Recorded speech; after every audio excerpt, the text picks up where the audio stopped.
Olá, bem-vindos, bem-vindas! Você está no Jurisprudência Constitucional, edição do dia 24 de novembro de 2021, e nós vamos analisar as decisões do dia 22 e do dia 23, porque nós não tivemos, nas datas anteriores, a edição do Jurisprudência Constitucional, e agora vamos trazer as informações quentinhas para vocês aí das últimas decisions do STF. Vamos juntos! Vamos nos atualizar porque isso é importante para a prova da OAB, para o seu concurso, para a sua advocacia. Você sempre tem que estar ligado. E adivinha, o nosso programa é gratuito.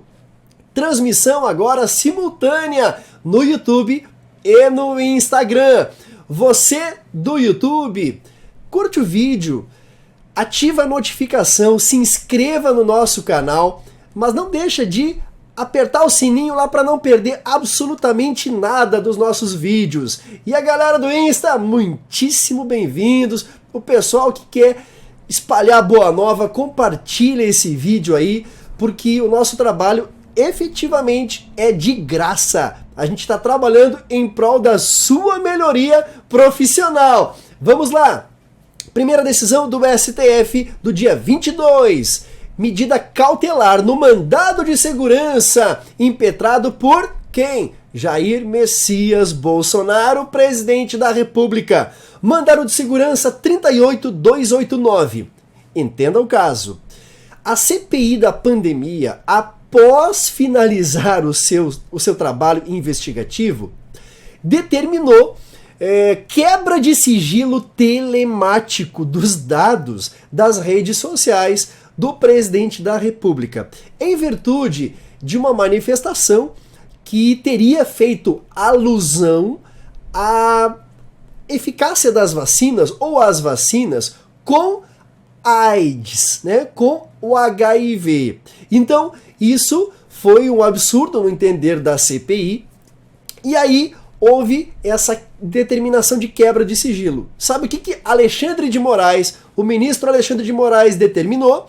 Determinou liminarmente, inaudita, altera, pars, ou seja, sem a oitiva da parte contrária. Determinou que fosse suspensa essa medida de obtenção dos dados do presidente da República. Por quê? Primeiro, não tem a ver com o objeto da CPI, porque essa já finalizou, já encerrou a sua atividade. Esse foi o ponto que norteou todo o entendimento do ministro Alexandre de Moraes. Ou seja, finalizada a CPI, com a aprovação do relatório final, não se pode cogitar em aproveitar pela própria comissão medidas constritivas como essa, ok? Essa foi a primeira decisão importante do STF do dia 22.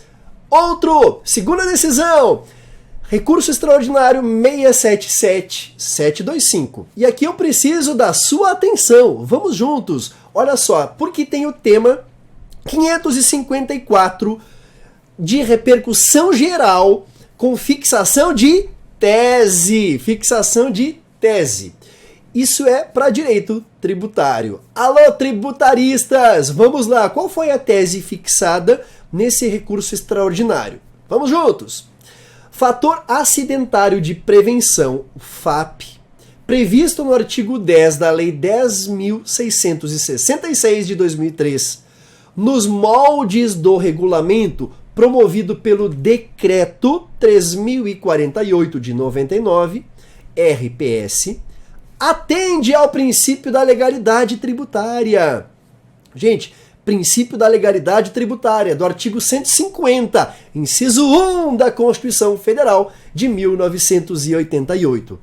A grande discussão era a seguinte: poderia haver regulamentação via decreto?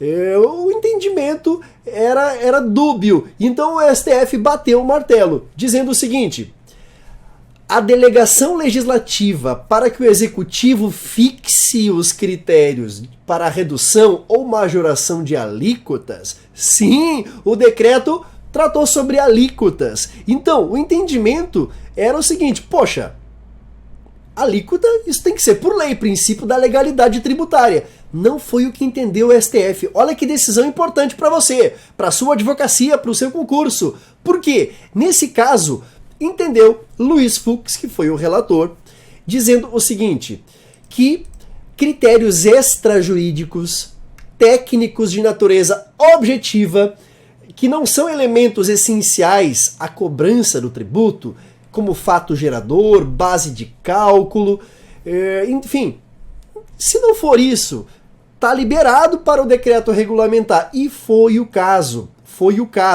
porque a lei remeteu ao regulamento complementar conceitos como atividade preponderante, grau de risco leve, médio e grave. Então, nesse sentido, não houve ofensa ao princípio da legalidade genérica, legalidade tributária também. Tanto o artigo 5º, inciso 2, quanto o 150, 1 e 4 da Constituição foram, entendeu-se como respeitados com esse decreto. Maravilha, decisão importante, hein? Então, não é só porque você escutou alíquota e um decreto regulamentou, é que você já pode vir entendendo que há violação ao princípio da legalidade. Tá certo? Esse precedente é importante. Inclusive, é tese 554, tema de repercussão geral. Vamos adiante! Olha só, a terceira decisão é na ação civil originária. Gente, aqui é direito administrativo. Por quê? Porque o coração da questão era o seguinte: havia um convênio do estado do Rio Grande do Sul com a União. E o repasse de verbas da União seria em torno de 17 bilhões. Já havia sido repassado 10 milhões, 10,4 milhões. E aí a União entendeu por bem não prorrogar esse convênio. E o estado do Rio Grande do Sul entendeu que a União tinha que respeitar o que foi pactuado.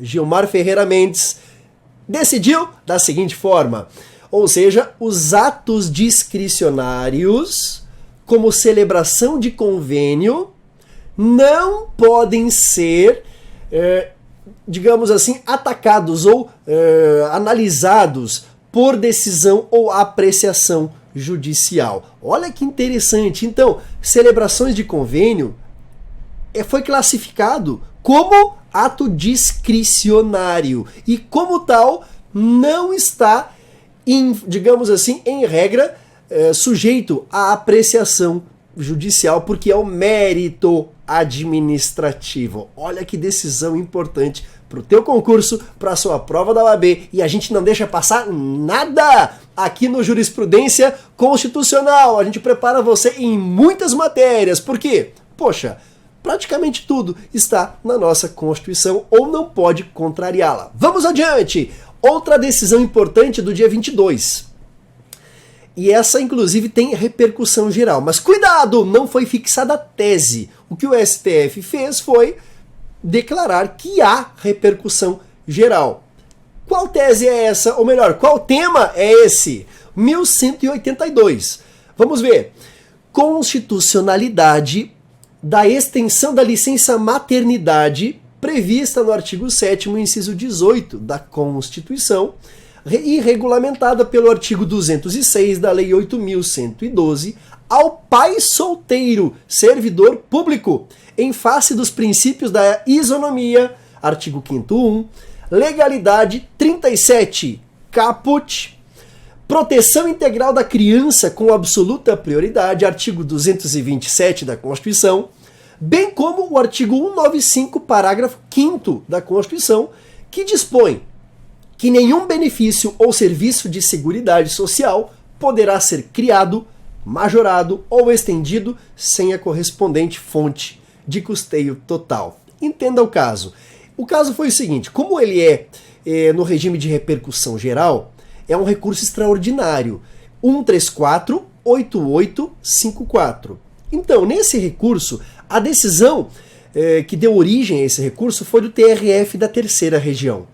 E um pai solteiro, ele utilizou técnicas modernas de fertilização in vitro e gestação por substituição, famosa barriga de aluguel, que tem inúmeros detalhes acerca dessa prática que em outro vídeo a gente pode até comentar como é que funciona o ordenamento jurídico na proteção e as questões envolvendo a gestação por substituição ou a barriga de aluguel. Então, esse foi o caso. E aí, esse servidor, ele quer, como ele está sozinho, é um pai solteiro, e a cidadã, que é barriga de aluguel, que está emprestando o seu corpo para gerir uma nova vida, ela não vai ser a mãe, não é mesmo? E nem pode requerer, nesse sentido, retirando o direito, por exemplo, do pai. Então, pacta sunt servanda, essa é uma discussão sensacional para a gente fazer em outro momento. Mas, olha só, então nesse caso, houve recurso, certo? Houve recurso, e o INSS entende que, poxa, é diferente. A licença maternidade leva em conta o aspecto biológico da mulher, não é mesmo? Então, aqueles 120 dias é por causa disso. O homem não. O homem não vai ter, digamos, uma recuperação pós-parto. Então, essa discussão, meus amigos, minhas amigas, ela está por acontecer e nós vamos ficar atentos. Mas já sabe que há repercussão geral, ou seja, extrapola somente o interesse das partes. Maravilha? E olha só, gente, existe também julgamento em temas correlatos, se você quiser olhar para o seu concurso, para a sua prova de ordem e advocacia. Quais são? Tema 452 e o tema 782. No tema 782, por exemplo, se entendeu que os prazos de licença adotante não podem ser inferiores aos prazos da licença gestante. Já é um precedente a ser considerado nesse que nós vamos ver. Vamos aguardar para ver a decisão do STF. Vamos adiante. As decisões do dia 23 agora. E em verdade eu trago uma decisão e ela é muito importante. Envolve o aspecto processual penal. Alô, processualistas! Olha a discussão que foi travada. Lei Estadual do Rio Grande do Sul pode ampliar competência dos juizados da infância e da juventude. Primeira coisa que você tem que saber. O Supremo, na ADI 4774, é uma ADI espelhada no número, né? 4774, entendeu que é improcedente essa ADI. Ou seja, uma lei estadual gaúcha determinava a ampliação da competência do juizado da infância e juventude. Ou seja, crimes do Código Penal praticados contra criança ou adolescente podem ser julgados por esse juizado. Entenderam? Essa é a disposição da Lei Gaúcha que está em questão. Já vou dizer o número para vocês acompanharem. Lei 9896 de 1993. Se liga, essa Lei Gaúcha, ela ampliou a competência do juizado da infância e da juventude, ampliou. É uma lei estadual. Vejam, não é lei federal tratando sobre competência, que é matéria de processo. Então, essa lei estadual ampliou para dizer o seguinte: crianças e adolescentes que forem vítimas de adultos nos crimes, especialmente crimes sexuais previstos no Código Penal, podem então vir a ser julgados pelo juizado especial da infância e da juventude. Que decisão importante. E o STF entendeu que é improcedente essa ADIM. O que quer dizer? Que essa lei gaúcha é constitucional. Captaram? É constitucional essa determinação da Lei 9896, ampliando a competência do juizado especial da criança e da juventude. Então fica ligado comigo nessa. Por quê? Porque não foi unânime. Foi 7-3. 7-3 o STF entendeu. E me parece que a divergência do Fachin Rosa Weber e Gilmar Ferreira Mendes têm muita razão de ser. É muito defensável e me parece que deveria ser por esse caminho a decisão do STF. Por quê? É flagrante a violação à competência legislativa. Compete à União legislar sobre processo e procedimento. Ou melhor, processo e direito penal. Procedimento não. Processo e direito penal. Então vejam como houve realmente essa afronta à competência que é da União. Então reparem, não é porque a lei é maravilhosa, ela traz benefícios, que eu possa passar por cima de uma inconstitucionalidade formal. Competiria à lei federal fazer isso. Entendimento do Fachin. E eu peço a vênia de vocês, vamos junto, para ler um trecho do voto de divergência, que foi muito importante, é muito importante saber que não foi unânime, que houve conflito, houve tensão no STF. Então olha só, é dizer, se o juiz natural é aquele com competência fixada na própria Constituição Federal, ou em lei federal que com ela não conflita, vejam, princípio do juiz natural. Meu pensamento, diz Fachin, é o de que, muito embora permitida a criação da vara da infância e da juventude, inadmissível lei estadual distribuir-lhe competência para além daquelas definidas pelo legislador ordinário federal, em norma própria e específica sobre o tema, em caso o Estatuto da Criança e do Adolescente. Essas palavras foram seguidas por Rosa Weber e por Gilmar Mendes, mas não para o restante dos ministros, que entenderam que o artigo, aí vai, 96, inciso 1, a linha A, determina que compete aos tribunais eleger seus órgãos, elaborar regimentos internos, com observância das normas de processo e das garantias processuais das partes. Agora, dispondo sobre competência e funcionamento dos respectivos órgãos jurisdicionais e administrativos.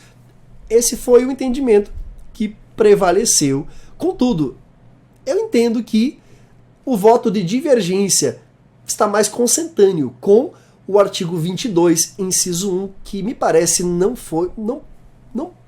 poderia ter sido superado pelo STF nesse sentido, apesar da ótima intenção da legislação. Mas é a opinião desse servo que vos fala e de 3 ministros. Não bastou, 6 ou 7 ministros acabaram por declarando a inconstitucionalidade ou não, a constitucionalidade da lei gaúcha. Ou seja, a DIN improcedente é constitucional, a lei que é objeto. Seria isso por hoje, o Jurisprudência Constitucional. Espero que vocês tenham gostado, que tenha somado na prática de vocês, nos estudos de vocês. E você sabe, a gente volta normalmente a partir de amanhã, às 9 horas da manhã. Não percam as atualizações mais recentes do Supremo Tribunal Federal. Grande abraço, meus amigos, minhas amigas. A gente se vê!